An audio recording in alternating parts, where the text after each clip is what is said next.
ආරාධනා කරනවා ධර්මානුශාසනාව පැවැත්වීම සඳහා. අවසරයි ස්වාමීන් වහන්සේ. සාදු සාදු සාදු. සමන්ත චක්කවාලේසු අත්‍රා ගච්ඡන්තු දේවතා සද්ධම්මං මුනි රාජස්ස සුනන්තෝ සග්ග මොක්ඛදං ධම්ම ශ්‍රවණ කාලෝ අයං බදන්තා ධම්ම ශ්‍රවණ කාලෝ අයං බදන්තා ධම්ම ශ්‍රවණ කාලෝ අයං බදන්තා. නමෝ තස්ස භගවතෝ අරහතෝ සම්මා සම්බුද්දස්ස. නමෝ තස්ස භගවතෝ අරහතෝ සම්මා සම්බුද්දස්ස.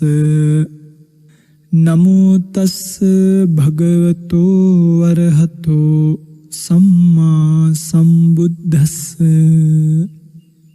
අට්ඨධා ලෝභ මූලානි දෝෂ මූලානි ච ද්විදා මෝහ මූලානි ච ද්වේතේ ද්වාදසා කුසලාසියුම්.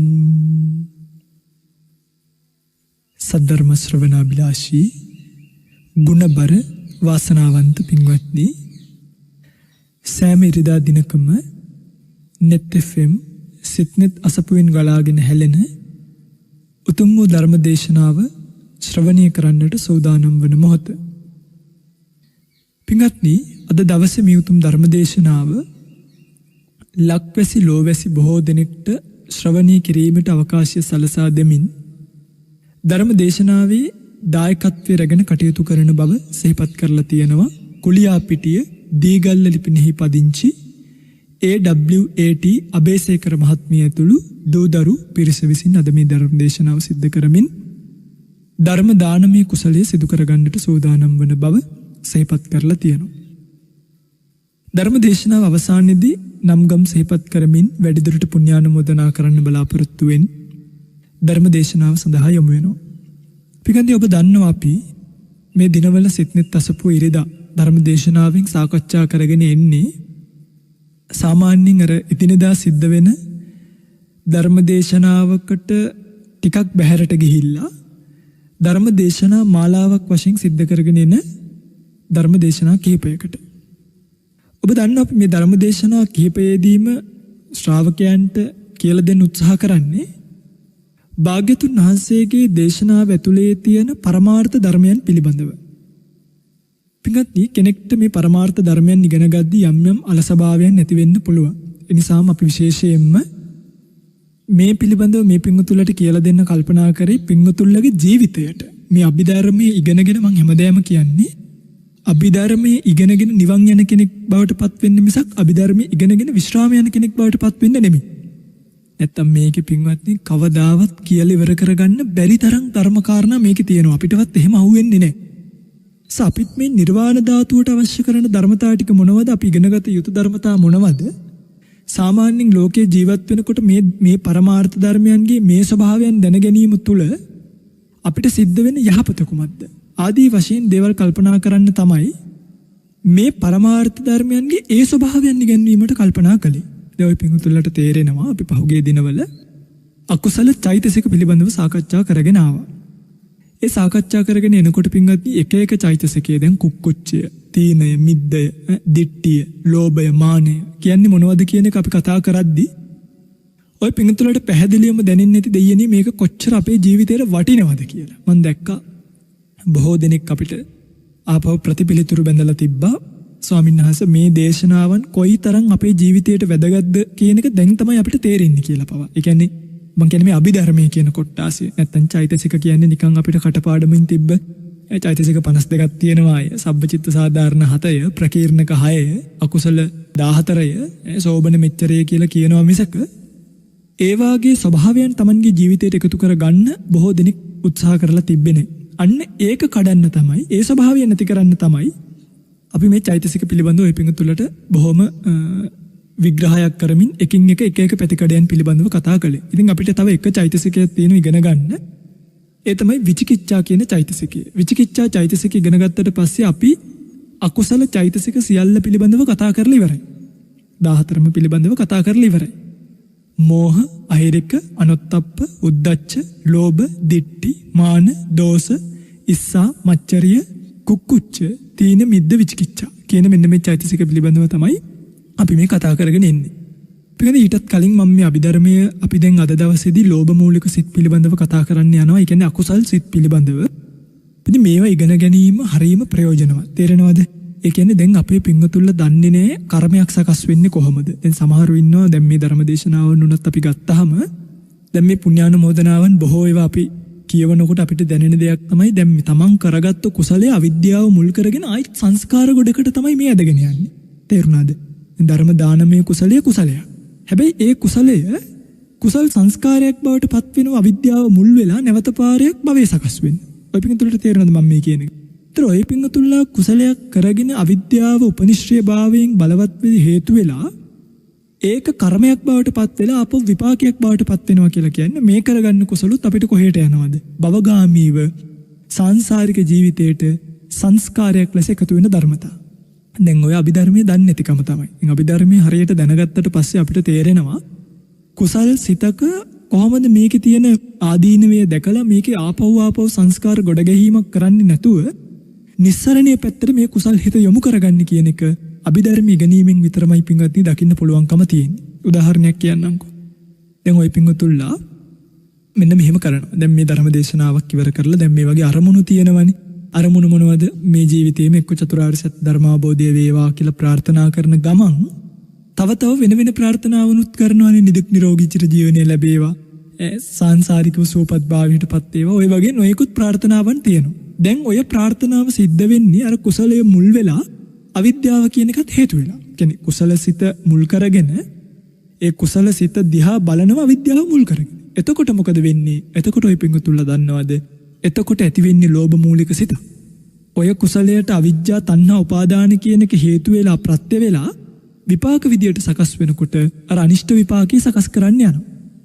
ඉතින් මම මෙහෙම කිව්වහම එකපාරට තේරෙන්නේ නැති වෙයි. මේක ඉගෙන ගන්නකො පිංගත්නි. ඉගෙන ගන්නකොට ඔය පිංගුතුලට තේරෙයි මේ අභිධර්ම ඉගෙනීමෙන් කොච්චර ලොකු වටිනාකමක් අපේ ජීවිතවලට ගන්න පුළුවන්කම තියෙනවද කියලා. හොඳයි.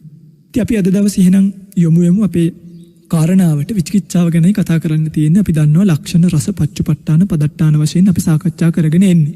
ඉතින් විචිකිච්ඡාව කියලා කියන්නේ විචිකිච්ඡාව මේ අටුවාවල විශේෂයෙන්ම හඳුන්වලා තියෙන්නේ විගතා චිකිච්ඡාති විචිකිච්ඡා කියලා. විගතා චිකිච්ඡා. චිකිච්ඡා කියන්නේ පිටින් නුවණට. මොකද්ද? නුවණ කියන පිළියමට. විගතා කියන්නේ පහ වුණා කියන එකට. නුවණ කියන පිළියමින් පහ වුණා. අන්න විගතා චිකිච්ඡා. නුවණ කියන පිළියමින් පහ වුණා කියන එක තමයි විගතා චිකිච්ඡාති විචිකිච්ඡා කියලා සිහිපත් කරලා තියෙන්නේ. තේරෙනවද? ඉතින් මේ විචිකිච්ඡාව කියන්නේ දැන් අපේ පිංගුතුල්ලා දන්නවනේ සැකය කියලා තමයි මේ විචිකිච්ඡාව අපි හඳුන්වන්නේ. ඒකට පිංගුනි මේ සැකය උපදින්නේ දැන් සිහිපත් කරනවා මේ සැකයේ තියෙනවා ඒකාන්ත විචිකිච්ඡා, පටිරූපක විචිකිච්ඡා කියලා දෙකක්. ඒකාන්ත විචිකිච්ඡාව කියලා කියන්නේ ওই බුද්ධ ආදී අටතැන්නේ සැක කිරීම. බුදුරජාණන් වහන්සේ කෙරෙහි, ධර්ම රත්නය කෙරෙහි, සංඝ රත්නය කෙරෙහි, දානීය කෙරෙහි ආදී ශික්ෂාව කෙරෙහි තැන්වල සැක උපදවීමට කියනවා ඒකාන්ත විචිකිච්ඡාය කියලා. පටිරූපක විචිකිච්ඡාව කියන එක පින්වත්නි සිහිපත් කරන්නේ විශේෂයෙන්ම සබ්බාසව සූත්‍රයේදී 16 ආකාරයකින් සිහිපත් කරනවා. අතීත සංකා පහකුයි, අනාගත සැක පහකුයි, ප්‍රත්‍යুৎপন্ন වශයෙන් එන සැක සහිත ස්ථාන 6කුයි පිළිබඳව. එතකොට ඔක්කොම 5යි 6යි 16ක් බවට පත් වෙනවා. මම මේ ඔක්කොම කියලා දෙන්නම්. අපි බලමු මේ විචිකිච්ඡාවේ ලක්ෂණ රස පච්චපට්ඨාන පදට්ඨාන මොනවද කියලා. විචිකිච්ඡාවේ ලක්ෂණය තමයි සංසය ලක්ෂණ. මොකද්ද? සංසය ලක්ෂණ. සංසය කියලා කියන්නේ පින්වත්නි සැකය. විචිකිච්ඡාව කියන එකේ ලක්ෂණය තමයි සැකය තමයි මේකේ ලක්ෂණය කොටගෙන පවතින්නේ. සැක කිරීම. ඕනම කාරණාවක් පිළිබඳව සැක කරනවා. කෘත්‍ය තමයි කම්පන රස. මොකද කියන්නේ? ඒ ගන්න නොයෙකුත් අරමුණු වල සිතෙහි සැලීම කම්පණයටපත් කරනවා. ඒ කියන්නේ පිටින් අරමුණ හරියට ගන්නෙ නෑ. ඒකයි. අරමුණ නිවැරදිව ගන්නෙ නැතිකොට දැන් බණක් කියනවා කියලා හිතන්නකෝ. බණක් කියනකොට කියන ධර්ම කාරණාව ඔස්සේ සැක උපදවන්න ගන්නවා. සැක උපදවනකොට මොකද වෙන්නේ? ඒ කියන දේශනාව ඔළුවට යනවද නැත්නම් තර්ක කරනවද? අන්න සිත කම්පණයටපත් වෙනවා. අරමුණේ කම්පණයටපත් වීමට කියනවා කම්පන රසා කියලා. සිතෙහි සැලීම් බව තමයි මේක කෘත්‍ය. ලක්ෂණය තමයි සැකය, කෘත්‍ය තමයි සැලීම් බව, කම්පණයට පත්වීම කියන එක තමයි සිහිපත් කරලා තියෙන්නේ.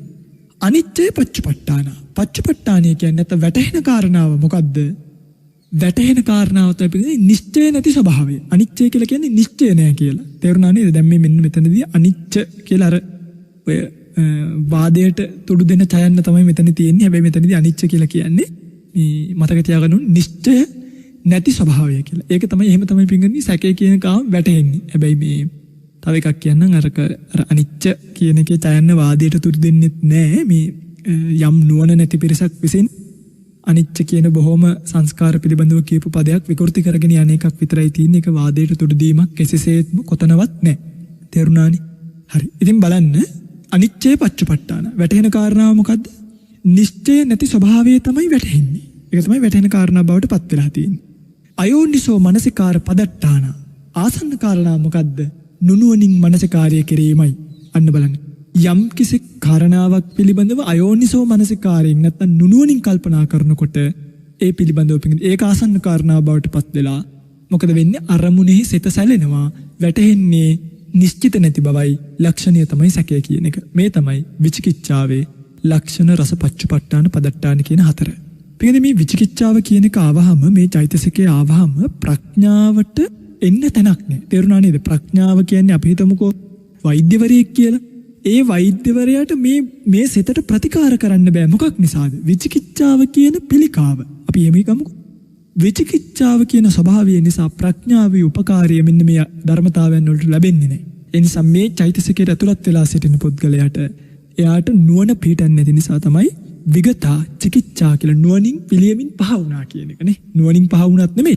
නුවණ කියන පිළියමට යෙදෙන්න බෑ. ප්‍රඥාව කියන වෛද්‍යවරයාට යෙදිලා උදව් කරන්න බෑ. ඇයි? එයාගේ තියෙන සැකසහිත ස්වභාවය නිසා. අන්න ඒකයි විගතා චිකිච්ඡාති විචිකිච්ඡා නැත්නම් නුවණ නැමැති පිළියමින් පහ වූයේ විචිකිච්ඡාව කියන එක හඳුන්වලා දීලා තියෙනවා. ඉතින් කලින් කිව්වා වගේම මේක ඒකාන්ත විචිකිච්ඡා, පටිරූපක විචිකිච්ඡා කියලා කොටස් දෙකකට බෙදෙනවා. ඒකාන්ත විචිකිච්ඡාව කියලා කියන්නේ පින්වත්නි ඔය පින්වත්තුලා දන්න විදිහට බුද්ධ ආදී අටතැන්හි සැක කිරීම. මොනවද මේ අටතැන්හි සැකය කියලා කිව්ව ඔය පින්වත්තුලා දන්න ඕනේ සත්තරි කංකති, ධම්මේ කංකති, සංඝේ කංකති, සික්ඛාය කංකති, පුබ්බන්තේ කංකති, අපරන්තේ කංකති ආදී වශයෙන් තියෙන දැන් බුදුරජාණන් වහන්සේ ගැන සැක කරනවා. කොහොමද ශාස්ත්‍රුන් වහන්සේ දෙතිස් මහා පුරුෂ ලක්ෂණයෙන් යුක්ත වෙලාම හිටියද? මේ බලන්නකෝ දැන් ඔහොම තියෙනවනේ අපේ අයට සැකයක්. අන්න ඒකට කියන්නේ මේ බුද්ධ ආදී අටතැන්හි සැක කිරීම කියලා. ඊළඟට භාග්‍යතුන් වහන්සේට කාලත්‍රයට අයිති සියලු දේවල් දැනගන්න පුළුවන්ද? සර්වඥමද? බුද්ධ ඥානීය පිළිබඳව සැකයක් ඇති වෙනවා. මේකට කියනවා භාග්‍යතුන් වහන්සේ පිළිබඳව සැක කිරීම කියන පළවෙනි සැකය. ඊළඟට ධර්මයේ ගැන සැකයි පින්වත්නි. ඒ කියන්නේ දැන් සතර මඟ සතර ඵල කියලා එකක් තියෙනවද? නිර්වාණීය කියලා එකක් තියෙනවද? මේ ධර්මය නෛර්යානික නැද්ද? මේ ධර්මයේ කියලා නිවන් දකින්න පුළුවන් වෙයිද? මෙන්න මේ වගේ සැක ඇතිවීමට කියනවා ධර්මයේ පිළිබඳව සැක උපදවීම කියලා. සංඝයා කෙරෙහි සැකය කියලා කියන්නේ පින්වත්නි මාර්ගස්ථ ආදී උතුමන් වහන්සේලා ලෝකේ වැඩ ඉන්නවද? පලස්ථ ආදී උතුමන් වහන්සේලා ලෝකේ වැඩ ඉන්නවද? මේ කියන අෂ්ටාරි පුද්ගල සංඝ රත්නයක් ඉන්නවද නැද්ද? ආදී වශයෙන් එනවා සැකයක්. උන්වහන්සේලා සුප්‍රතිපන්නද, උජුපටිපන්නද, ඥායපටිපන්නද, සාමීචිපටිපන්නද ආදී වශයෙන් සංඝ ගුණ පිළිබඳ වෙන සැකයට කියනවා සංඝයා කෙරෙහි සැකය උපදිනවා කියලා. ඊළඟට සික්ඛාය කංකති. ශික්ෂාව පිළිබඳව කියන්නේ මේ ත්‍රිශික්ෂාව කියලා එකක් තියෙනවා. මේකෙන් පළක් තියෙනවද? මේකෙන් පළක් නැද්ද? ත්‍රිශික්ෂාවක් තියෙනවද? ඒක නැද්ද? ආදී වශයෙන් ත්‍රිශික්ෂාව පිළිබඳ වෙන සැකයට කියනවා සික්ඛාය කංකති කියලා. ඊළඟට పూర్වන්තය ගැන සැකයක් එන්න පුළුවන් කෙනෙක්ට මම අතීතේ හිටියද? හිටියේ නැද්ද? මේ සත්වය අතීතේ හිටියද? හිටියේ නැද්ද? ආදී වශයෙන් ඔය අතීත භවයන්ට ස්කන්ධ ධාතු ආයතන පිළිබඳව සැක කරන අය ඉන්නේ. අගේ ආත්මයක් තියෙනක තිබ්බද කියලා කවුද දන්නේ? අන්න ඒගොල්ලන්ට කියනවා මේ අතීතයේ පිළිබඳව සැක තියෙන අය කියලා. පරාන්තය කියලා කියන්නේ අනාගතයේ පිළිබඳව. මම අනාගතේ උපදීද? මම අනාගතේ ඉපදින් නැති වෙයිද? මේ සත්වය අනාගතේ උපදීද කියලා අනාගත ස්කන්ධ ධාතු ආයතන ගැන ඇති වෙන සැක කිරීමට කියනවා අපරාන්ත සැකය කියලා. పూర్ව අපරාන්ත සැකය කියලා කියන්නේ අතීත අනාගත දෙපක්ෂයටම යත් ස්කන්ධ ධාතු ආදී ගැන සැක කිරීමට පිළිබඳව කියන කාරණාව. ඊළඟට ඉදප්පච්චේත පටිච්ච සමුප්පන්නේසු ධම්මේසු කංකති. ඒ කියන්නේ පටිච්ච සමුප්පාදයේ පිළිබඳව සැක කරනවා. අන්න ඒකට කියනවා කියන්නේ මේ පටිච්ච සමුප්පන්න ධර්මතාවයන්ගෙන් හටගෙන තියෙන වර්තමානීය පිළිබඳව සැක කරන කෙනෙක්ට කියනවා මෙන්න මේ පටිච්ච සමුප්පන්නේසු ධම්මේසු කංකති කියලා. ඉතින් ඔන්න ඕක තමයි පින්වත්නි මේ සාමාන්‍යයෙන් අටතැන් වෙන ඇති වෙන අපි නැත්නම් ඒකාන්ත විචිකිච්ඡාව කියලා කියපු එක විචිකිච්ඡා જાතියක්. තව විචිකිච්ඡා જાතියක් තියෙනවා. ඒකට කියන්නේ පටිරූපක විචිකිච්ඡාව කියලා. මේ පිළිබඳව සඳහන් වෙන්නේ මගේ පින්වත්නි සබ්බාසව සූත්‍රයේදී. සබ්බාසව සූත්‍රය බලන්න. සබ්බාසව සූත්‍රයේදී පැහැදිලිවම භාගතුන් වහන්සේ සිහිපත් කළා තියෙනවා නුනුවණින් මනසිකාරය කරන අන්ධබාල පෘථග්ජනියෙක් ගැන. අතීත කාලේ හිටියද හිටියේ නැද්ද? මම ක්ෂත්‍රීය කෙනෙක් වෙලා හිටියද බ්‍රාහ්මණෙක් වෙලා හිටියද? අනාගතයේ කොයි වගේ වෙයිද ආදී වශයෙන් 16 ආකාරයක සැකයක් උපදවනවා. මම කියලා කෙනෙක් දැන් ඉන්නවද? මම කියලා කෙනෙක් නැද්ද? මම කොයි පැත්තේ බ්‍රාහ්මණයෙක්ද ක්ෂත්‍රීය කෙනෙක්ද? එතකොට සමහර වහන්නේ මම කවුද? ඔයා කවුද කියලා අන්න ඒ වගේ තමයි. ඒව පින්වත්නි අපිට තේරෙන්නේ නැති වුණාට අපිට හිතෙනවා හරි නුවණයි මේ තර්ක කරනවා වාද කරනවා කියලා. නුවණින් මනසිකාරය කිරීමක් නෙමෙයි. ඒවට භාග්‍යතුන් වහන්සේ කියන්නේ අනුවණින් නුනුවණින් මනසිකාරය කිරීමක් කියලා. ඇයි? ඒවා පින්වත්නි ධර්ම අවබෝධයට සිද්ධ වෙන බාධා නිසා. ඔය තමයි විචිකිච්ඡා කියන චෛතසිකයේ ස්වභාවය. දැන් පින්වත්නි ඔය පින්වතුල්ලා අකුසල චෛතසික 14 පිළිබඳවම ඉගෙනගෙන ඉවරයි. තේරුණාද? ආයිත් සැරයක් මේකේ තව ඉතින් අපිට කතා කරනවා නම් ටිකක් ගැඹුරු විග්‍රහයකටයි යන්න වෙන්නේ. නමුත් දැන් මේ චෛතසිකයන්ගේ ඔබ දැනගත යුතු සියලු කාරණා පිළිබඳව ඔබ දැනගෙන ඉවරයි. ඒ නිසා විචිකිච්ඡාවත් ඔන්න අද ඉගෙන ගත්තා. මේ ධර්මදේශනා ටික ආයිත් සැරයක් දැන් මේ කොරෝනාත් එක්ක පුංචි විවේකයකුත් තියෙනවා නම් මම හිතන්නේ දැන් නම් මේ විවේකී අඩුවේ ක්‍රමානුකූලව ආපහු සැරයක් මේව හොයලා බලලා පුළුවන් නම් මේව කටපාඩම් කරගන්න. ලක්ෂණ රස පච්චුපට්ඨාන පදට්ඨාන කියන්නේ මොනවද කියලා. එහෙම පාඩම් කරගත්තාම හරි පිංගුත්නි ඕවා මතක හිටින ඔය පිංගුතුල්ලට. මෙන්න මේ අකුසල චෛතසික ගැන ඉගැන්නුවේ පිංගුත්නි අපි මෙන්න මේ අකුසල චෛතසික යෙදিলা අපිට වෙන හානිය මොකක්ද කියන එක ගැන ඉගෙන ගන්නයි. දැන් පිංගුත්නි ලෝකයේ සිත කියලා එකක් තියෙනවා. හරිද? දැන් මේ කතාව හොඳට අහගන්න. සිත කියලා එකක් තියෙනවා. ඒ සිතින් තමයි අරමුණු දැන ගැනීම කියන එක සිද්ධ වෙන්නේ. ඒ කියන්නේ සිත කියලා පින්වත්නි මැෂින් එකක් නෙමෙයි. තේරුණාද? ඔය පින්වතුල්ලා හිතන්න එපා. ඔය පින්වතුල්ලාගේ හදවතේ මැෂින් එකක් තියෙනවා. ඒක තමයි හිත කියලා කියන්නේ. අරමුණක් ආවා මේ මැෂින් එක ඔටෝ ස්ටාර්ට් වෙලා මෙහෙම ඒ අරමුණ අරගෙන ආයි ඔෆ් වෙනවා. එහෙම එකක් නෙමෙයි. ඔබ යම් අරමුණක් දැනගන්නවද ඒ දැනීම් ස්වභාවයටමයි. මොකද හිතේ ලක්ෂණය විජානන ලක්ෂණ. මතකද? චිත්තං කියන්නේ මොකද? මම ඔය පින්වතුල්ලට මේක කලින් කියලා දුන්නා. විජානන ලක්ෂණ. විජානන ලක්ෂණ කියලා කියන්නේ අරමුණු දැන ගැනීම. මොකද්ද ලක්ෂණය? දැන ගැනීමටම කියන නම තමයි සිත කියලා කියන්නේ. කියන්නේ සිත විසින් දැනගන්නවා කියන තැනකට එන්න එපා. අරමුණ දැනගන්න ස්වභාවයටම කියන අරමුණේ දැන ගැනීමටම කියන නමක් තමයි සිත කියලා කියන්නේ. තේරුණාද මම මේ කියන එක? දැන් අපේ පින්වතුල්ලා හිතන් ඉන්නේ සිතින් දැනගන්නවා කියලා. නෑ. අරමුණු දැනගන්න ස්වභාවයටම කියන්නේ පින්වතුනි සිතක් ඉපදුනාය. දැන් දැක්කා කියලා කියන්නේ සිතින් දැක්ක නෙමෙයි. දැක්කා කියලා කියන්නෙම පින්වත්නි චක්කු විඥාණයට කියන තවත් තමයි. තේරුණාද මම මේ කියන එක? ඇහුවා කියලා කියනකොට හිතින් අපි ඇහුවා නෙමෙයි. ඇහුවා කියන තැන තියෙන්නෙම සෝත විඥාණීය කියන ස්වභාවය. තේරුණා නේද පින්වතුන්ලට මම මේ කියන එක? අපි හිතින් අහනවා හිතින් බලනවා නෙමෙයි. බලන ස්වභාවයටම තමයි කියන්නේ. එතන තමයි විඥානං. විඥානන ස්වභාවයටම තමයි සිත කියලා කියන්නේ. මෙන්න මේ හිතේ වේගය කොච්චරද කියනවනම් අපිට ඒක හිතා ගන්න බෑ. ඒක හිතින් කරපු එකක් කියලා. ඒ කියන්නේ සිතේ ස්වභාවයක් කියලා හිතා ගන්න බැරි කමටම අපි හිතනවා නිකන් එක අපි කරා වගේ සංඥාවක් තමයි අපිට එන්නේ. සිතේ ස්වභාවය තමයි මේක. එතකොට සිත් කීයක් තියෙනවද? දැන් ওই පිංගුතුලේ මං ඇහුවොත් ওই පිංගුතුලට සිත් කීයක් තියෙනවද? ඇත්තටම පිංගුතුලේ ওই පිංගුතුලට තියෙන්නේ එක හිතයි. මතක තියාගන්න. මොකද්ද? එක හිතයි තියෙන්නේ. වෙනස තමයි ඒ හිත එක ආකාරයට යෙදිලා ක්‍රම කීපයකට මේ හිත පෙන්වන්න පුළුවන්. ඒ කියන්නේ අර දැන් එකම තේකොළ જાතිය නැතුව වෙන වෙන තේකොළ જાතිය හැදලා තේකක් හැදුවාම අපි කියන්නේ මේ තේකොළ වලින් හදපු තේක. අර තේකොළ වලින් හදපු තේක. එකම තේකොළ කියන්නේ එකම ස්වභාවයක්. එකම තේකට වැටිලා තියෙන්නේ. හැබැයි දාපු තේකොළ જાතිය වෙනස් වගේ යම් යම් චෛතසික ධර්මයන්ගේ එකතුවෙන් හැඩ රූප ගැන්වෙන සිතට කියනවා ඒ නම් දැන් කියන්නේ ලෝභය අධිකව යෙදෙන චෛතසිකයක් යෙදෙන සිතක් තිබ්බොත් ලෝභ මූලික සිතක්. ද්වේෂය අධික ලෙස යෙදෙන සිතක් තිබ්බොත් අපි කියනවා ඒකට ද්වේෂ මූලික සිතක් කියලා. දැන් ওই පිංගුතුලට මේ සිත ගැන කියලා දෙද්දී ওই පිංගුතුලට තේරෙයි මේ හිතේ හරි ලස්සන සංසිද්ධියක් තියෙනවා. මේ චෛතසිකත් එක්ක යෙදීමෙන් හිත කොහොමද මේ වගේ විවිධ රූප අපිට පෙන්වලා දීලා තියෙන්නේ කියලා. හොඳයි.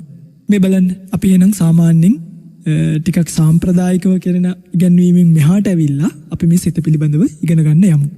පිටක්දී මම කිව්වට සිත එකක් කියලා අභිධර්ම ඉගෙන ගැනීමේ පහසුවට අපි මේ සිත කොටස් 89කට ඉගෙන ගන්නවා. කෙටි ක්‍රමයෙන් කොටස් 89යි. දීර්ඝ ක්‍රමයෙන් සිත 121ක් බවට පත් වෙනවා. එතකොට අපිට ඉගෙන ගන්න තියෙනවා සිත් 89ක් පිළිබඳව වරහන් ඇතුලේ මතක තියාගන්න 121ක් කියලා විස්තර ක්‍රමයෙන්ුත් පෙන්වන්න පුළුවන්කම තියෙන බව. ඉතින් අපි 89ක් කියලා අද ඉඳන් කතා කරලා 89 පිළිබඳව තමයි මේ ඉගෙන ගන්න යන්නේ.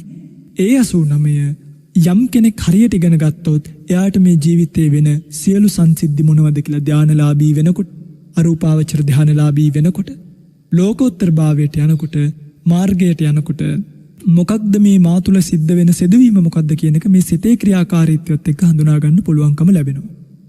හොඳයි. පිටදී මේ සිත ප්‍රධාන වශයෙන් කොටස් තුනකට පෙන්වන්න පුළුවන්. මොනවද? කර්ම, විපාක, ක්‍රියා කියලා. කර්ම, විපාක, ක්‍රියා. කර්ම විඥාන කියලා කොටාසයකුත් තියෙනවා. විපාක විඥාන කියලා කොටාසයකුත් තියෙනවා. ක්‍රියා විඥාන කියලා කොටාසයකුත් තියෙනවා. කර්ම කියන එක ගත්තාම කර්ම වල අපි දන්නවනේ කුසල් කර්ම කියලා එකකුත් තියෙනවා, අකුසල් කර්ම කියලා එකකුත් තියෙනවා. එතකොට කුසල් කර්ම, අකුසල් කර්ම, විපාක විඥාන, ක්‍රියා විඥාන කියලා ඔන්න අපිට කොටස් හතරක් මේකේ හොයාගන්න පුළුවන්කම ලැබෙනවා. තේරුණාද මම මේ කියන එක? සිත, කර්ම, විපාක, ක්‍රියා කියලා කොටස් තුනයි. ඒකෙත් කර්ම කියන එක කුසල් අකුසල් කියලා කොටස් දෙකකට බෙදා ගන්න අපිට පුළුවන්කම ලැබෙනවා.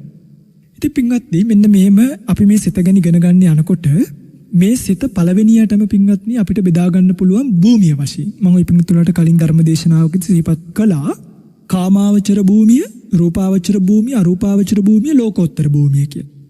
කාමාවචර භූමිය කියලා කියන්නේ පින්වත්නි යම් කිසි සිත් කොටාසයක් මේ කාමාවචර ලෝක තුල වැඩි වැඩියෙන් පහළ වෙනවා නම් මොනවද කාමාවචර? සතර පායත්, මනුෂ්‍ය ලෝකයත්, චාතුම් මහරජකේ නම් පරිනිම්මිත වසවර්තිය දක්වාම තියෙන දිව්‍ය ලෝක 6ත්, සතර පායත්, මනුෂ්‍ය ලෝකය, දිව්‍ය ලෝක 6ටත් කියනවා කාමාවචර භූමිය කියලා. මෙන්න මේ කාමාවචර භූමිවල යම් සිත් කොටාසයක් වැඩිපුර හට ගන්නවා නම් අන්න ඒ සිත් කොටාසයට කියනවා කාමාවචර සිත්ය කියලා. ඒකෙන් කියන්නේ නෑ කාමාවචර සිත් රූපාවචර භූමියේ හටගන්නේ නෑ කියලා. තේරුණාද මම මේ කියන එක? කාමාවචර සිත් අරූපාවචර භූමියේ හටගන්නේ නෑ කියලා නෙමෙයි මේ කියන්නේ. කාමාවචර සිත් ලෝකෝත්තර භාවයට පත්වෙච්ච ආර්යතුමෙක් ගාව හටගන්නේ නෑ කියලා නෙමෙයි මේ කියන්නේ. ඒක වෙනම කතාවක් මම ඒක කියලා දෙන්නම්. කාමාවචර භූමිය ඇති වෙන සිත් මොනවද?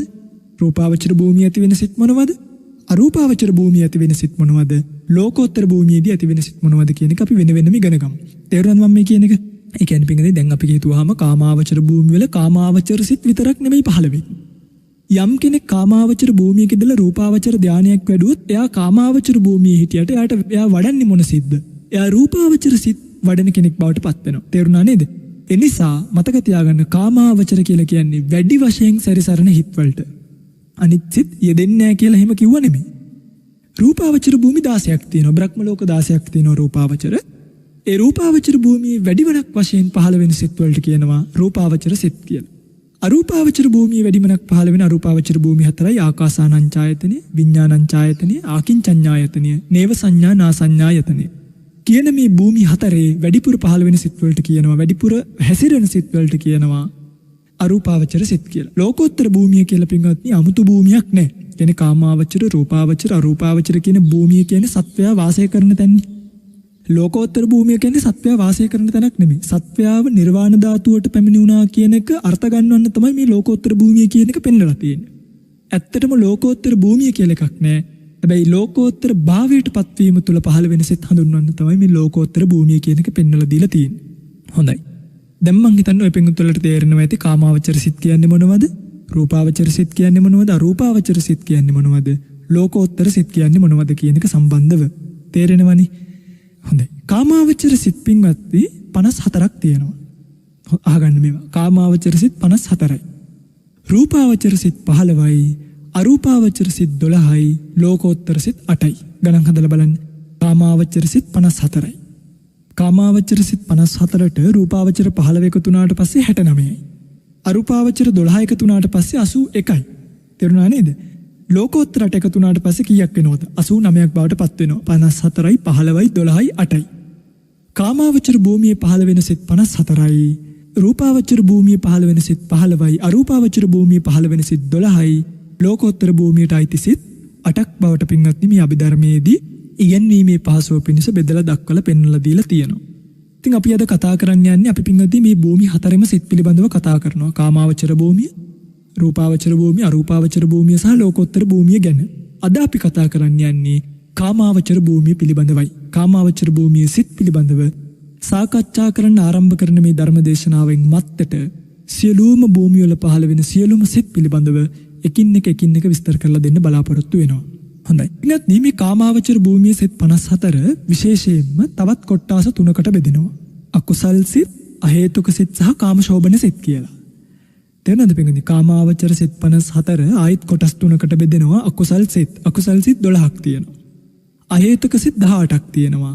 එතකොට 12යි 18යි 30යි කාමශෝභන සිත් 24ක් බවට පත් වෙනවා. හරිද පින්වත්නි? දැන් ওই පින්තුල මේක පුංචි පිරමීඩ් එකක් වගේ chart එකක් ගහගන්න. ඔන්න උඩින්ම ලිව්වා සිත කියලා. මැදට වෙන්නේ සිත කියලා ලියාගන්න. වරහන් ඇතුලේ සිත් කීයක් තියෙනවද? 89යි. ඊට ඉස්සරහින් ආයිත් ඉරක් ගහලා ලියාගන්න විස්තර වශයෙන් 121යි. එතකොට දැන් අපි 89 තමයි ඉගෙන ගන්න යන්නේ. මේ 89 ආයි කොටස් 4කට බෙදෙනවා. මොනවද? කාමාවචර සිත්, රූපාවචර සිත්, අරූපාවචර සිත්, ලෝකෝත්තර සිත් කියලා. කාමාවචර සිත් 54යි. වරහන් ඇතුලේ අංකය දාගන්න. රූපාවචර සිත් 15යි. අරූපාවචර සිත් 12යි. ලෝකෝත්තර සිත් 8යි. හරි?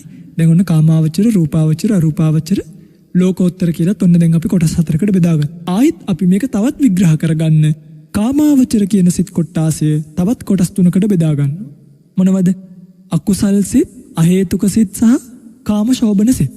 තේරුණාද මම මේ කියන එක? අකුසල් සිත්, අහේතුක සිත් සහ කාමශෝභන සිත්. අකුසල් සිත් 12යි, අහේතුක සිත් 18යි, කාමශෝභන සිත් 24යි. දැන් අපි ආයිත් මේකේ පිංගති දැන් මේ එකින් එක දිග අරගන්නයි යන්නේ. දැන් ඔන්න අපිට තියෙන අකුසල් සිත් ඉගෙන ගන්න, ඊළඟට අහේතුක සිත්, ඊළඟට කාමශෝභන සිත්, ඊළඟටයි අපි රූපාවචර කියන එකට යන්නේ. ඒක ඉගෙනගෙන ඊළඟට අරූපාවචර, ඒක ඉගෙනගෙන ඊළඟට ලෝකෝත්තර.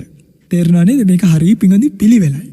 හොඳට අහන්නකෝ. හොඳට අහනකොට මේකේ ඔබට ලොකු පිළිවෙලක් දැනෙනවා. ඔන්න දැන් අපි එනවා කාමාවචර සිත් යටතේ තියෙන අකුසල් සිත් පිළිබඳව ඉගෙන ගන්න.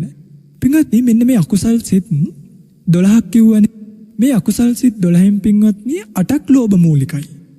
කියන්නේ අකුසල් සිත් 12න් ලෝභ මූලික සිත් 8ක් තියෙනවා. ද්වේෂ මූලික සිත් 2යි 10යි, මෝහ මූලික සිත් 2යි. ඔන්න 12 හැදෙන විදිය. ලෝභ, ද්වේෂ, මෝහ කියන අකුසල් මූල තුනෙන් තමයි මේ අකුසල් සිත් හැදෙන්නේ. ඇති වෙන්නේ කොහොමද? ලෝභ මූලික සිත් 8යි, ද්වේෂ මූලික සිත් 2යි, මෝහ මූලික සිත් 2යි. පින්වත්නි අපි ඔක්කොටම කලින් මෙන්න මේ සිත් මොනවද කියන එක පිළිබඳව ලියා ගැනීමක් කරමු. පින්වතුල මොකක් හරි කොලයක් පෑනක් අරගෙන පොතක් අරගෙන මේවා ලියා ගන්න. ලෝභ මූලික සිත් 8. දැන් ඇත්තටම ওই පින්වතුලට පුළුවන් නම් ওই අභිධර්ම මාර්ගයේ වගේ අපේ රේරුකාණී නායක ස්වාමීන් වහන්සේ ලියපු පොත්වල මේ සිත් පිළිබඳව සඳහන් කරලා තියෙනවා. හරියට අකුරු බලාගෙන ලියා ගන්න. ලෝභ මූලික සිත් 8 තමයි සෝමනස්ස සහගත, දිට්ඨිගත සම්පයුක්ත, අසංකාරික හිත. පළවෙනි සිත. දෙවෙනි එක සෝමනස්ස සහගත, දිට්ඨිගත සම්පයුක්ත, සසංකාරික හිත. වෙනස් වුණේ මොකද්ද? අසංකාරික සහ සසංකාරික කියන එක විතරයි. ඊළඟට එනවා සෝමනස්ස සහගත, දිට්ඨිගත විප්පයුක්ත අසංකාරික හිත. සෝමනස්ස සහගත, දිට්ඨිගත විප්පයුක්ත සසංකාරික හිත. දෙවෙනි දෙකේදී වෙනස් වුණේ මොකද්ද? පළවෙනි එකේ දිට්ඨිගත සම්පයුක්ත වුණා. දෙවෙනි දෙකේ දිට්ඨිගත විප්පයුක්ත වුණා.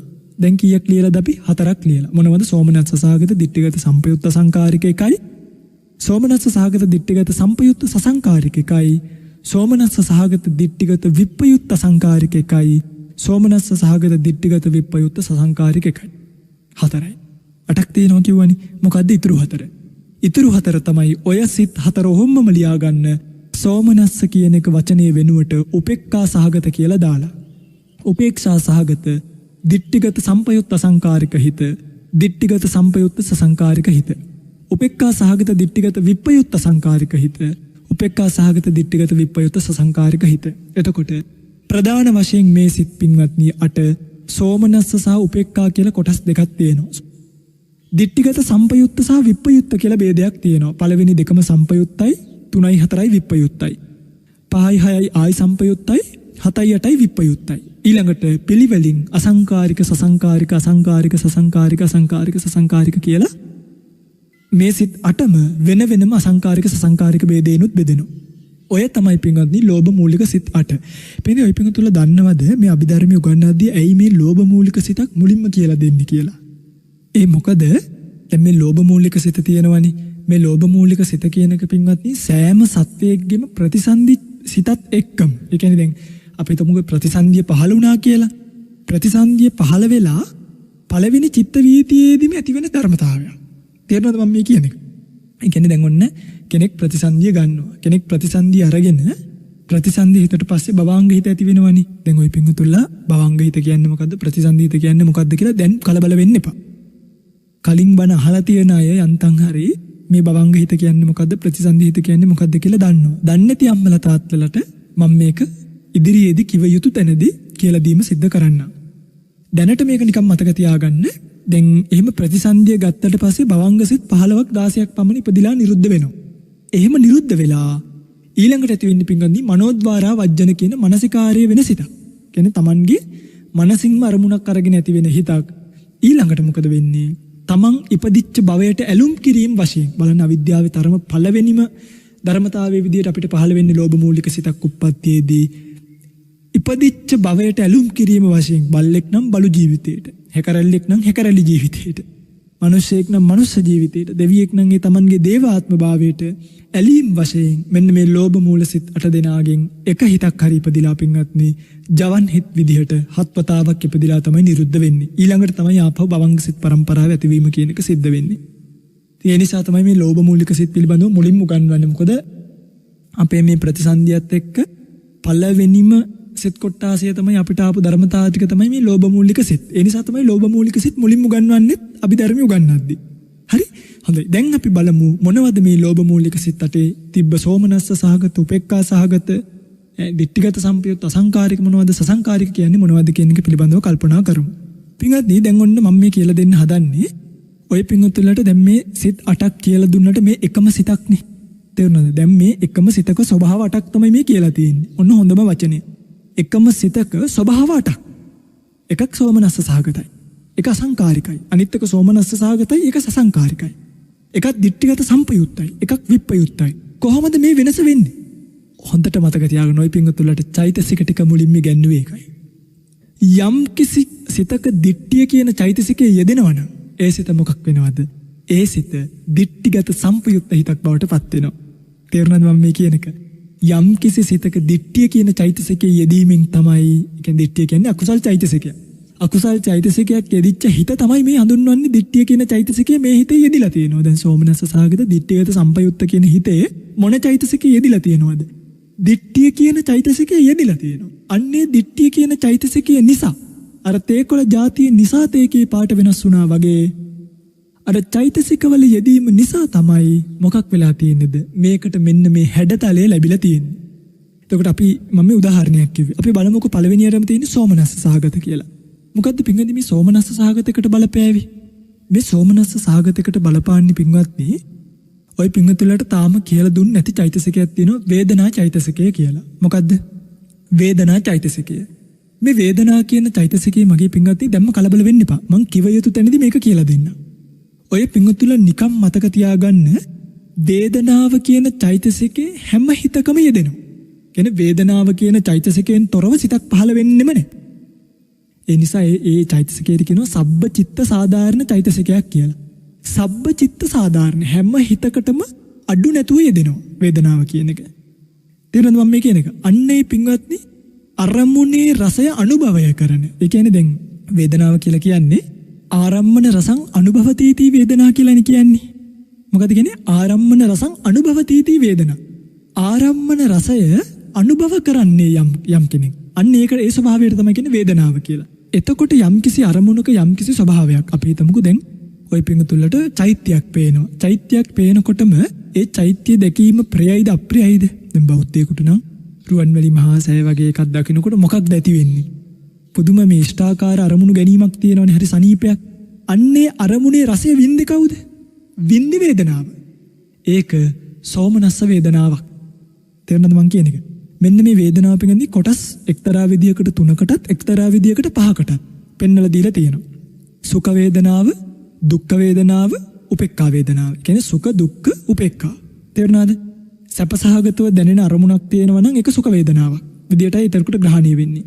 දුක්ඛ සහගත අරමුණක් තියෙනවා නම් ඒක දුක්ඛ වේදනාවක්. සැපයි දුකයි දෙකම නැති මැදිහත් භාවයෙන් යම් අරමුණක් ග්‍රහණය වෙනවා නම් අන්න ඒකට කියන උපේක්ඛා වේදනාවෙන් යුක්තයි කියලා. සුඛ දුක්ඛ උපේක්ඛා. තව දෙකක් තියෙනවා. සෝමනස්ස දෝමනස්ස. සුඛ කියන්නේ සෝමනස්ස කියන්නේ එකක්ද දෙකක්ද? පිටින් මේක ස්වභාවය එකයි. හැබැයි මේ දක්වලා තියෙන ඉන්ද්‍රිය ભેදේ. ඒ කියන්නේ සෝමනස්ස භාව සෝමනස්ස. සෝමනස්ස භාවය කියන එක පින්වත්නි මානසිකව දැනෙන ස්වභාවයක්. දැන් සොම්නස කියන එක දැනෙන්නේ කොහෙටද? මනසටනේ දැනෙන්නේ නේ, හිතටනේ දැනෙන්නේ. ඊළඟට දෝමනස්සය කියන එක දැනෙන්නේ ඒ නුරුස්නා ගතිය දැනෙන්නේ හිතට. අන්නේ සෝමනස්ස දෝමනස්ස ස්වභාවයට තමයි සිත අරමුණු කරගන්න ස්වභාවයේ වශයෙන්, ඒ කියන්නේ හිතට දැනෙන ස්වභාවයක් වශයෙන් ඉන්ද්‍රිය ભેදයෙන් දක්වනවා. මන ඉන්ද්‍රිය කියන එක මුල් කරගෙන සෝමනස්ස දෝමනස්ස කියන දෙක. සුඛ දුක්ඛ කියන එක දැනෙන්නේ පින්වත්නි කයටයි. ඒක කායික වේදනාවක්. දැන් කෙනෙක් අපිව කොනිටනවා. එතකොට දැනෙන්නේ සෝමනස්සයක්ද දෝමනස්සයක්ද? දෝමනස්සයක්නේ දැනෙන්නේ මනසට. දෝමනස්සය දැනෙන්නේ මොකක් නිසාද? කයට දැනුනේ දෝමනස්සයද දුකක්ද? අන්න කයට දැනෙන දුක් වේදනාව නිසා මනසේ ඇති වෙන දෝමනස්ස වේදනාව ගැනයි ওই දෙකේ වෙනස. කායිකව දුක් වේදනාව හට ගන්නවා, මානසිකව දෝමනස්ස වේදනාව හට ගන්නවා. කායිකව සුඛ වේදනාව හට ගන්නවා, මානසිකව සෝමනස්ස වේදනාව හට ගන්නවා. උපේක්ඛා වේදනාව ඔය කොතනදිත් එකයි. එතකොට මෙන්න මේ වගේ වේදනාවේ ස්වභාව පහක් තියෙනවා. එක්ක සුඛ, එක්ක දුක්ඛ, එක්ක උපේක්ඛා, එක්ක සෝමනස්ස, එක්ක දෝමනස්ස. යම් කිසි අරමුණක පින්වත්නි මෙන්න මේ සොම්නස් සිතක් යෙදෙනවා නම්, කියන්නේ දැන් ඔන්න හොඳ රෙද්දක් දකින්න. රෙද්දක් දැකලා ඒ රෙද්ද හොරකම් කරන්න ඕනේ කියලා සංඥාවක් ඇති වෙනවා. හරිද? දැන් මේ අරමුණට මොකක්ද ඇති වුනේ? අකමැත්තක්ද කැමැත්තක්ද? සොම්නස් බව. අපේ මේක හරි ලස්සනයි. අන්න සෝමනස්ස සාගත වේදනාවක්. ඒ වේදනා කියන චෛතසිකයේ සෝමනස්ස භාවයෙන් යුක්ත වීම නිසා තමයි මේ සිත සෝමනස්ස සහගත හිතක් කියලා පෙන්වුවේ. තේරෙනවනේ? එතකොට ඔන්න එක අකුසල් සිත් જાතියක් තියෙනවා අරමුණට ඇලීම් වශයෙන් ලෝභ මූලිකව ඇති වෙන. එහෙම ඇති වෙනවට කියනවා සෝමනස්ස සහගතයි කියලා. උපේක්ඛා සහගත කියලා කියන්නේ පිටින් දැන් සමහර වෙලාවට සමහරුන්ට දැන් සෝමනස්ස භාවයක් නැහැ. හැබැයි හොරකම් කරන තැන් නැද්ද? ඒ කියන්නේ දැන් අපි හිතමු කෙනෙක් ගිහිල්ලා එයාට ලෙඩක් තියෙනවා. ඔන්න දැන් මොකක් හරි අපි හිතමු දියවැඩියාව කියලා. දැන් දියවැඩියාව නිසා එයාට අමාරුයි. හරි? නැත්තම් මොනවාද සීනි මදි වෙලා. හරිද? ලෝ ෂුගර් කියලා හිතන්නකෝ. මේක තමයි හොඳම උපමාව. ලෝ ෂුගර් වලින් දැන් සීනි අඩුයි. එයාට සීනි ගන්න සල්ලිත් නැහැ. එයා සීනි ටිකක් දැකලා මෙයා මේ සීනි ටික හොරකම් කරනවා. දැන් හොරකම් කරන්නේ සතුටු සිතින්ද නැත්තම් අර ගන්න ඕනේ නිසා ගන්නවද? හරිද? ගන්න ඕනේ නිසා ගන්නවනේ. අන්නේ සොම්නස් භාවයේ නැතුව මෙන්න මේ උපේක්ඛා භාවයේ යෙදුනට පස්සේ අන්නේ සිත සෝමනස්ස භාවයට යන්නේ නැහැ. උපේක්ඛා භාවයටයි යන්නේ. ඉතින් මෙතනදී ඔය ඇත්ත මතක තියාගත යුතුම දේ තමයි සෝමනස්ස භාවයට වඩා උපේක්ඛා සහගත භව යෙදීම ප්‍රබල වැඩි. ඒ කියන්නේ මේ සෝමනස්ස භාවයෙන් කරන අකුසලයට වඩා උපේක්ඛා සහගත අකුසලයක් කරොත් එහෙම ඒකෙන් ලැබෙන විපාකේ වැඩි. ඇයි හේතුව? හේතුව තමයි මේ මධ්‍යස්ථ භාවය කියනක පින්වත්නි අපි තුල ඇති වෙන ඕලාරිකව කම්මැලිකමක් නිකම් පසුබෑමක් වගේ දැනුණට උපේක්ඛා භව කියන ස්වභාවය, ඒ ධර්මතාවය, ඒ කියන්නේ උපේක්ඛා භව කියන ධර්ම ස්වභාවය බලගතු වැඩි. ඒ නිසා යම් තැනක උපේක්ඛාව යෙදුණොත් ඒ උපේක්ඛා සහගත විපාකය බලගතු වැඩි විපාකයක් බවට පත් වෙනවා. ඒ කියන්නේ එකකින් සෝමනස්ස සහගතව එනන් සතුටු සිතින් හොරකම් කරාම විපාක අඩු වෙයි කියලා එකක් නෑ. හරිද? ඒකිනුත් විපාක තියෙනවා. මේ ධර්මයේ ස්වභාවය මතක් කළේ උපේක්ඛා සහගත භව යෙදිච්ච ගමන්, උපේක්ඛා සහගත හිතින් යම් හොරකමක් කරපු ගමන්, උපේක්ඛා සහගත සිත යෙදුණු ගමන් ඒ විපාකයේ බලවත් වැඩි භාවයට පත් වෙනවා. කියන්නේ ඒ සිත බලවත් වැඩි හිත අකුසල හිතක්. තේරුණානේ? සෝමනස්ස භාවයෙන්ුත් හොරකම් කරන්න පුළුවන්, උපේක්ඛා භාවයෙන්ුත් හොරකම් කරන්න පුළුවන්. ඔන්න දැන් ඕක තමයි සෝමනස්ස උපේක්ඛා කියන දෙකේ වෙනස. මම මේ ශාස්ත්‍රීය විග්‍රහයකට යන්නේ නැතුව ඒ පිංගුතුලට තේරෙන විග්‍රහයකටයි මේ යන්නේ. හරි? ඊළඟට දිට්ඨිගත සම්පයුත්ත සහ දිට්ඨිගත විප්පයුත්ත. යම් කෙනෙක් යම් කිසි අකුසලයක් කරනකොට මෙන්න මෙහෙම හිතනවා. පින් කියලා එකක් නැත. හරි?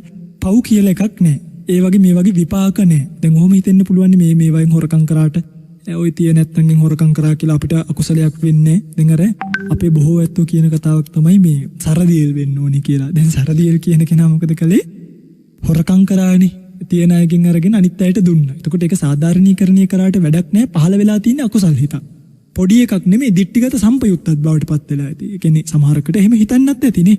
මේ තියන අයගෙන් අරගෙන දුන්නට කමක් නැහැ කියලා. එතකොට දිට්ඨිගත සම්පයුත්ත කියලා කියන්නේ පින්වත්නි නරකම නරකයි. කියන්නේ ඒක බරපතල වැඩි.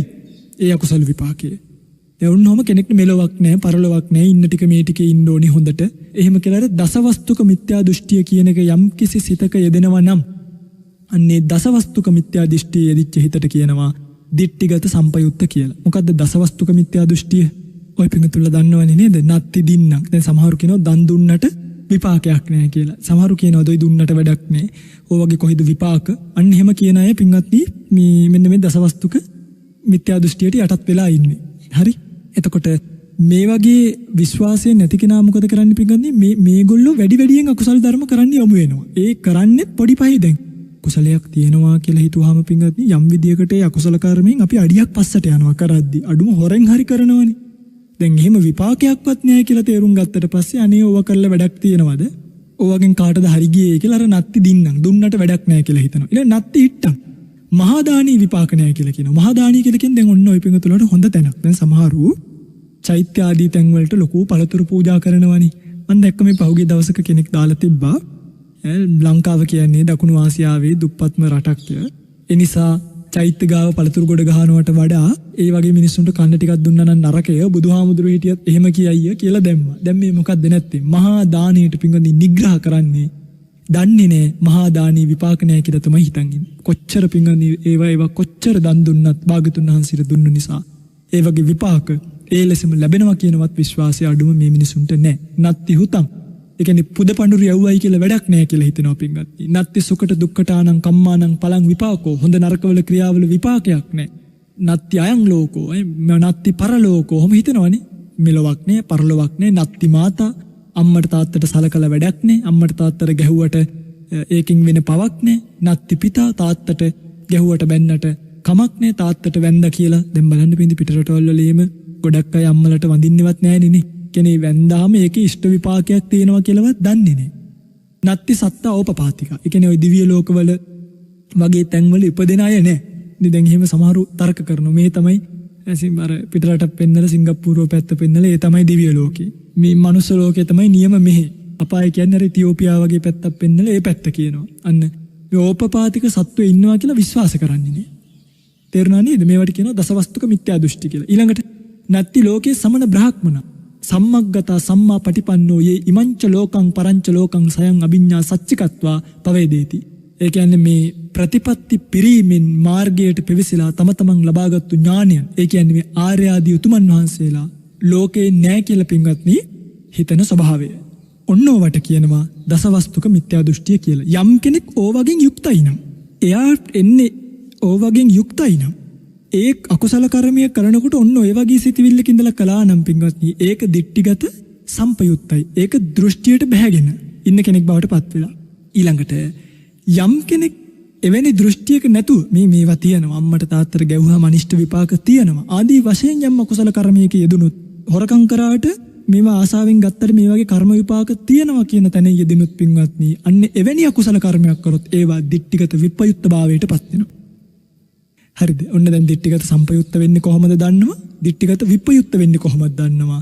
සෝමනස්ස භාවය කියන්නේ මොකද්ද? උපේක්ඛා සහගත භාවය කියන්නේ මොකද්ද කියලා දන්නවා. ඊළඟට අසංකාරික සහ සසංකාරික කියන දෙක. මෙතනදී පින්වත්නි අසංකාරික කියලා කියන්නේ කාගේවත් මෙහෙයවීමක් නැතිව. ඒ කියන්නේ පින්නේ සිත තුළ ස්වභාවයෙන්ම හටගන්න දේවල්. ඔන්න දැන් අපි අසරණ දුප්පත් කෙනෙක්ව දකිනවා. දුප්පත් කෙනෙක්ව දකිනකොට අපිටම හිතෙනවා අනේ දෙයියනේ කීයක් හරි දෙන්න තියෙනවා නම් අනේ කියලා හිතලා අපිම දෙන ස්වභාවයක් තියෙන්නේ. දැන් ඔය පිටුතුලට එහෙම වෙලා නැද්ද? බල්ලෙක් පාරේ බඩගින්න ඉන්නවා. දැක්කාම දැන් සමහර අයට එහා පැත්තේ ඉන්න එක්කෙනා මතක් කරනවා අපි අරයට බිස්කට් පැකට් එකක් අරන් දෙමු. අන්න එතකොට මෙයත් කල්පනා කරනවා අනේ ඇත්ත තමයි බිස්කට් එකක් අරන් දුන්නා නම් හොඳයි. දැන් ඒක Taman තුලින් හිතුවද වෙනත් කෙනෙක් මෙහෙයුවද? වෙනත් කෙනෙක් මෙහෙයුවා. අන්නේ මෙහෙයවීම නිසා ඒ සිත පින්වත්නි සසංකාරික එකක් බවට පත් වෙනවා. අසංකාරික කියලා කියන්නේ මෙහෙයවීමක් නැතුව යම් කෙනෙක්ගේ දුකක් කරදරයක් දැකලා Tamanටම දෙන්න හිතෙනවා නම් Taman තුලින්ම හිතෙනවා නම් ඒ සිත අසංකාරික හිතක් බවට පත් වෙනවා. මෙහෙවීමක් ඇතිව සහ මෙහෙවීමක් නැතිව කියන සිත් කොටස දෙකයි මේ අසංකාරික සසංකාරික කියන ભેදයෙන් පෙන්වලා දීලා තියෙන්නේ. පින්වත්නි මෙතනදී ඇත්තටම මතක් කරන්න ගොඩක් දේවල් තියෙනවා. දැන් මේ දබන කියනකොට මට හිතෙනවා මං කොච්චර මේකට අපරාධයක්ද කරන්න කියලා.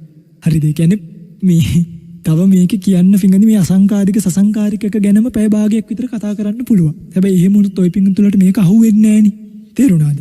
මටම හිතෙනවා මේ කියනකොට මම දෙයියනේ කොච්චර ලොකු අපරාධයක් මේ ධර්ම කොටාසයට කරන්න කියලා.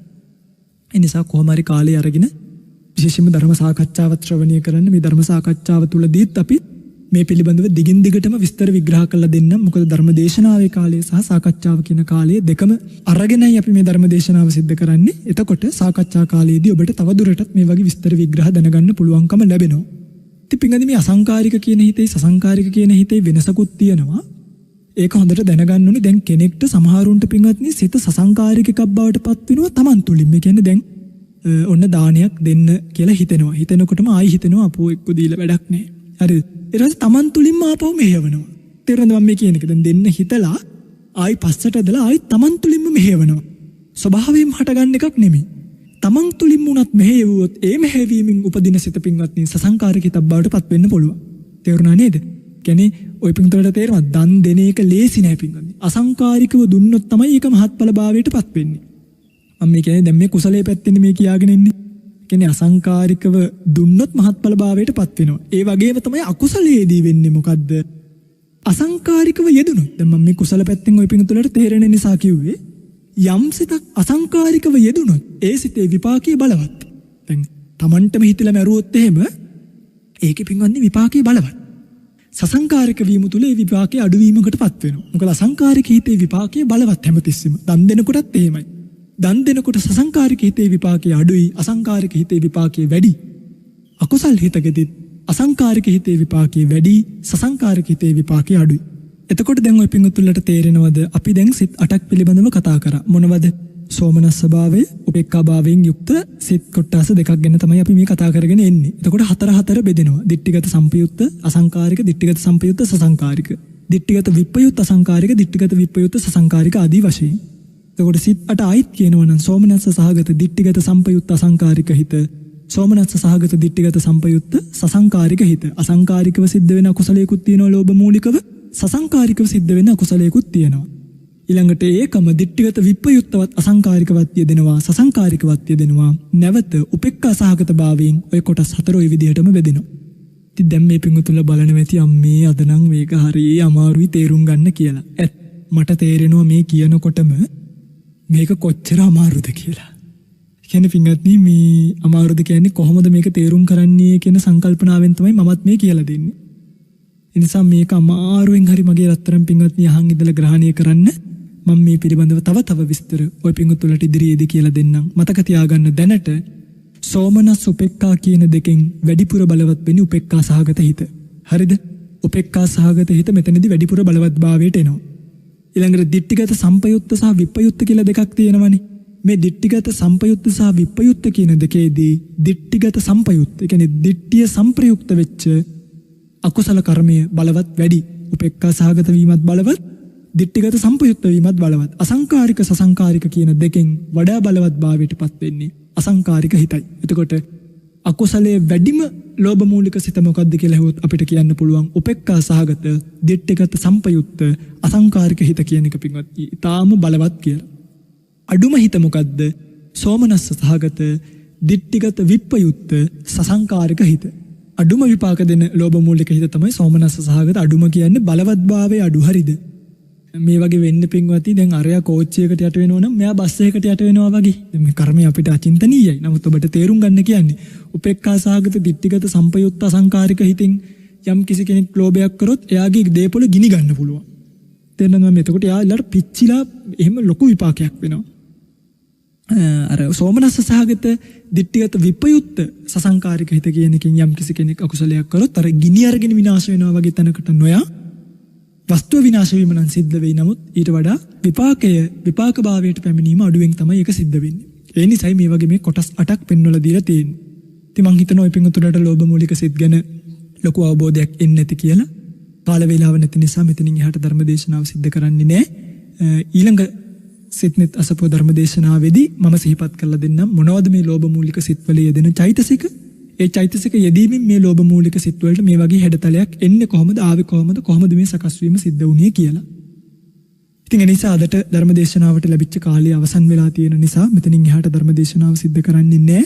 පුණ්‍යානුමෝදනා කරනවා අද දවසේ මේ උතුම් ධර්ම දේශනාව ලක්වැසි ලෝවැසි බොහෝ දෙනෙක්ට ශ්‍රවණීය කිරීමට අවකාශය සලසා දෙමින් කටයුතු කළ කුලියාපිටිය දීගල්ල ලිපිනෙහි පදිංචි AWAT අබේසේකර මහත්මිය ඇතුළු පවුලේ දූ දරු හැම දෙනෙක්ටම අරමුණු වශයෙන් සිහිපත් කරලා තියෙනවා 2018 1/9 වන දින පරලෝ සැපත් ජයසේකර ලියනගේ මහතාට, රවීන්ද්‍ර හේමාල් පුතා, ඇග්නස් මව, අමරසේන පියා සහ රන්දෙල් අප්පුහාමි පියාණන්ට, රොසලින් නෝනා මාතාව ඇතුළු පවුලේ නමින් මිය පරලොව යන්නට යෙදුණු සියලුම ඥාතීන්ට මෙපින් අනුමෝදන් වේවා. සාංසාරික ජීවිතයේ සුවපත් භාවයට පත් වේවා. උතුම් වූ නිර්වාණ ධාතුව සුවසේම සාක්ෂාත් වීමට මේ කුසල් හේතු වේවා කියලා කවුරුත් සාදු කියලා ප්‍රාර්ථනාවක් ඇති කරගන්න. ඒ වගේම චන්දන ලියනගේ මහත්මයාට, උපාලි ලියනගේ මහත්මයාට, සකුන්තලා මාධවී ඇතුළු දූදරු සෑම දෙනෙක්ටම දේශකයාණන් වහන්සේට, net FM කාර්ය මණ්ඩලයට, සියලු ලෝවැසියන් මේ උතුම් ධර්ම දානයෙන්, ධර්ම ශ්‍රවණයෙන්, ධර්ම දේශනාවෙන් රැස් වුණා වූ කුසල් නිදුක් නිරෝගී චිරජීවනයේ පිණිස වේවා. උතුම් චතුරාර්ය සත්‍ය ධර්මීය ප්‍රාර්ථනීය බෝධීන්ගෙන් අවබෝධ කරගෙන සුවසේම නිවී යාමට මේ කුසල් හේතු වේවා කියලා කවුරුත් සාදු කියලා ප්‍රාර්ථනාවක් ඇති කරගන්න. වෙහෙර විහාර ගම්දනව වනසෙනසුන් ආරක්ෂා කරන අල්පේශාක්‍ය මහේශාක්‍ය සම්‍යක් දෘෂ්ටික දෙවි දේවතාවුන් වහන්සේලා මෙපින් අනුමෝදන් කරගනිත්වා. දෙව්ලොව සැනසෙත්වා. දෙවියන්ද පතන බෝධියකින් උතුම් නිවනින් නිවෙත්වා කියන ප්‍රාර්ථනාවෙන් දෙවියන්ට පින් අනුමෝදන් කරමු. ආකාසට්ටාච බුම්මට්ඨා දේවා නාග මහිද්దికා පුඤ්ඤන්තං අනුමෝදිත්වා චිරං රක්칸තු ශාසනං. ආකාසට්ටාච බුම්මට්ඨා දේවා නාග මහිද්దికා පුඤ්ඤන්තං අනුමෝදිත්වා චිරං රක්칸තු දේශනං. ආකාසට්ටාච බුම්මට්ඨා දේවා නාග මහිද්దికා පුඤ්ඤන්තං අනුමෝදිත්වා චිරං රක්칸තු මං පරන්ති.